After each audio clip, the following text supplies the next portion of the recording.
Hi, this is Brock Dickinson coming to you today from the Niagara region of Canada, and this is the third in a series of videos exploring the three ages of economic development. In the first video, we looked at the age of smokestack chasing, when we looked to factories from outside our community as the key drivers of local economic development. And in the second video, we explored the age of community economic development, where we looked at internal assets, at community-focused processes as a way of building local economies. And really, economic development is this discussion and practice of trying to strengthen our local economies through job creation, through entrepreneurship support, through investment attraction, in a way that increases local economic well-being.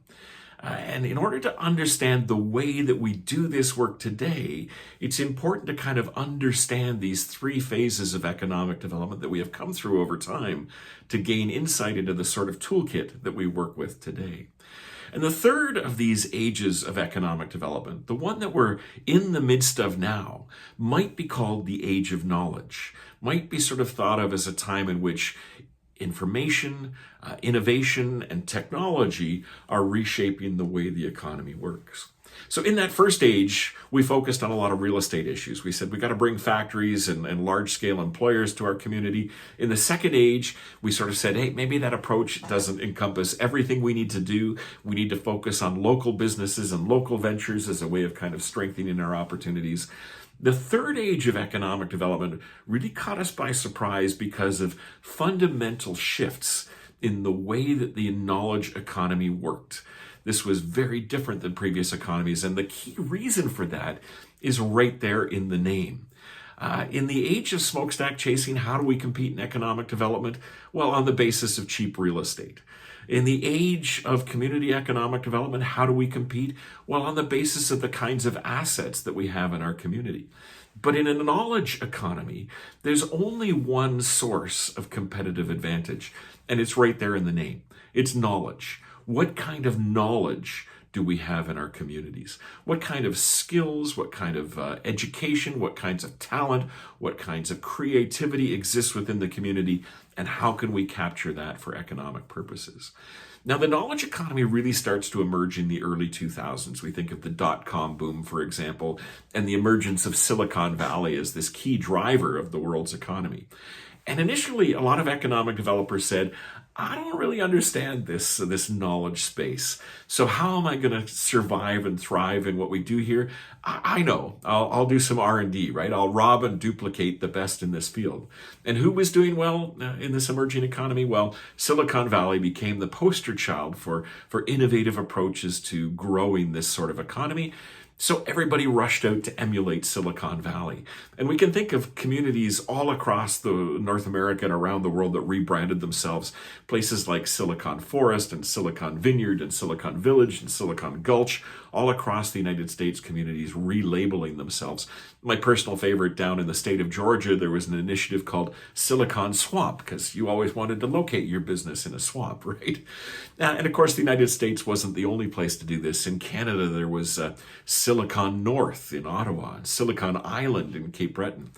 Singapore had labeled itself Silicon City. Malaysia had Silicon Mountain.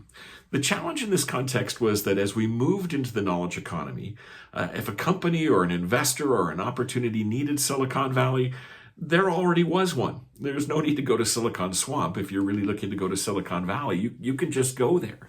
And so we kind of fundamentally misunderstood what this transition to a knowledge-based economy meant for local economic development. And really, the focus that we needed to take was to start to think about how the tools of this new knowledge economy reshaped the way that economies work. So a classic example of this is something that's known in information technology circles as Gilder's Law. George Gilder was a telecommunications theorist based at Harvard University.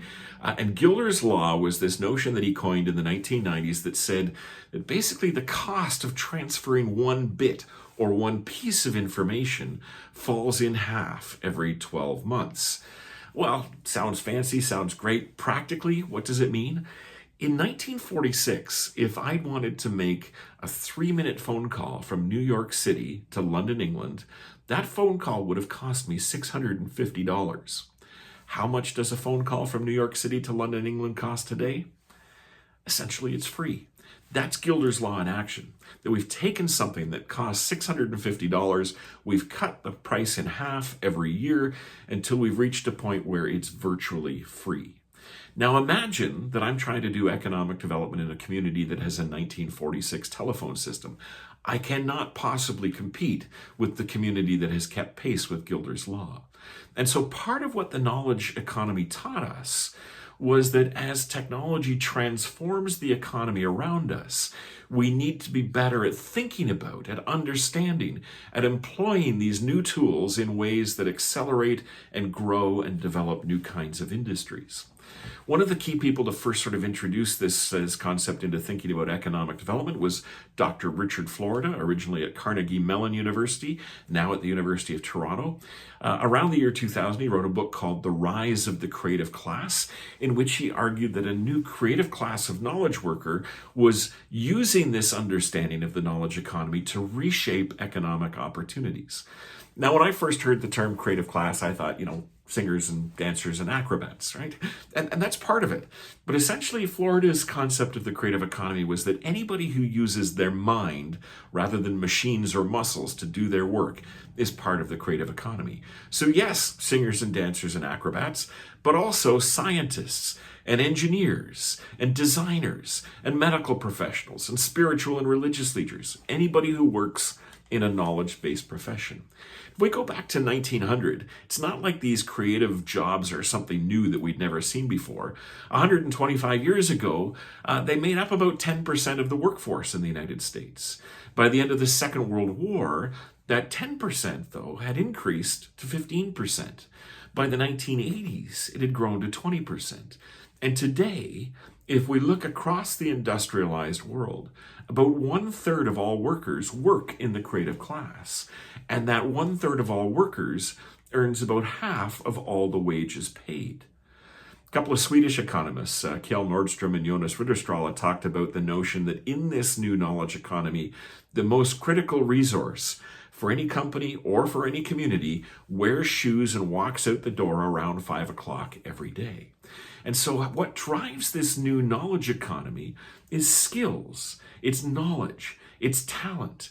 And if we have that available in our communities, then suddenly we become hotbeds of economic development activity. But it becomes even more focused than that. In 2011, a group of researchers at the National Bureau of Economic Research in Massachusetts did a study called Who Creates Jobs? Small versus large versus young, in which they tried to explore where jobs were being created in the North American economy in the first decade of the 21st century. And what they found was that all of the net new job creation was driven by companies less than 5 years old. Entrepreneurship had become the most important component of job creation and economic development in our modern economy. And we've got this kind of myth of who entrepreneurs are and where they come from.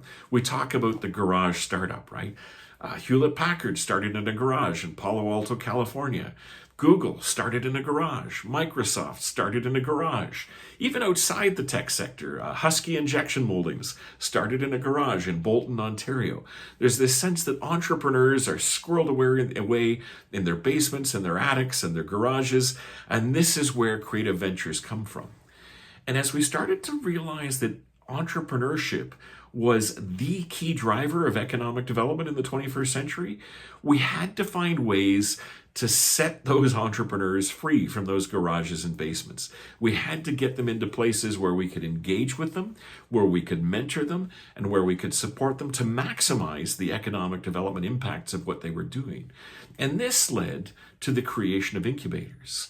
Now, incubators have been around since the 1950s, but starting around 2000, the number of economic development organizations sponsoring and launching incubators mushroomed rapidly. These are structures designed to nurture and support an emerging generation of entrepreneurs so that we can capture the job creation and economic growth impacts of those new ventures in our communities. And so we find ourselves in a situation today where the basket of tools that economic developers work with has grown substantially over time, because we still do smokestack chasing. We still practice things from that first age of economic development. And we still think about the internal assets that our community has. We still worry about things like downtown redevelopment and business retention and expansion. But increasingly, we're also engaged in activities like entrepreneurship support, incubation development, small business acceleration. And together, these three ages of economic development have created a toolkit to help us more effectively build strong and vibrant local economies that create benefits for everyone who lives within our communities.